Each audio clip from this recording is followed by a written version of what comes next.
Hey guys, this is L'Oreal from Healthy Roots Happy Soul, and today we're taking the next step in our journey of switching over to a real food lifestyle. If you're new here, I encourage you to check out the introduction video or the previous videos so you can kind of see what we've been doing so far. So the 8th step in our journey is ditching the cereal and learning how to make soaked oatmeal.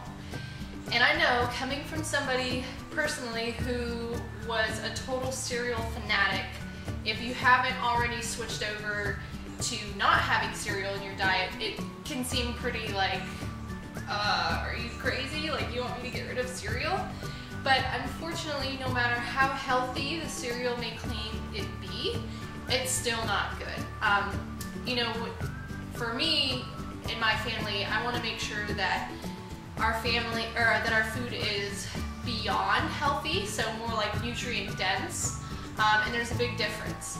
And cereal could be claimed as healthy, but it's not nutrient dense.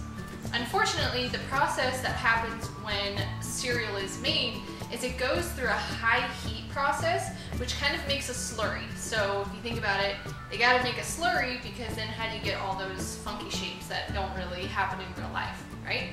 So it's called extrusion, this process, and it basically denatures the proteins in the cereal, in the whole grains actually, and it renders them toxic and allergenic.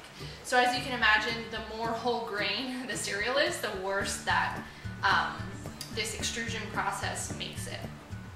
So what I did when I first started was learn to soak oatmeal, and it's really, really simple. And with soaked oatmeal, it basically sticks to your ribs way longer, and it's more nutrient dense.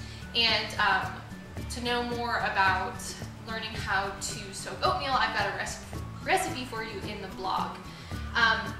But yeah, soaking oatmeal, it can take some getting used to because you don't have that crunch, and I know I'm a crunchy kind of girl and I love crunchy foods, so when switching over to oatmeal you kind of lack that crunch.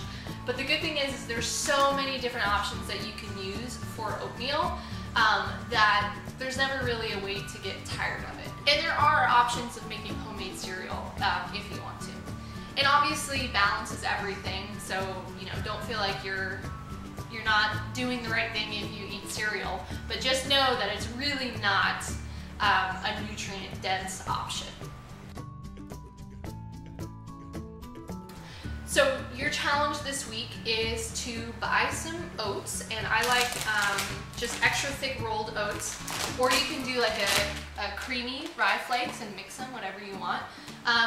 But buy some and then make your own soaked oatmeal, and let me know how you liked it. And the reason we wanted to soak the oatmeal is so the phytic acid breaks down, which makes it easier to digest. Okay, so I hope you enjoyed this video, and I can't wait to see you next time.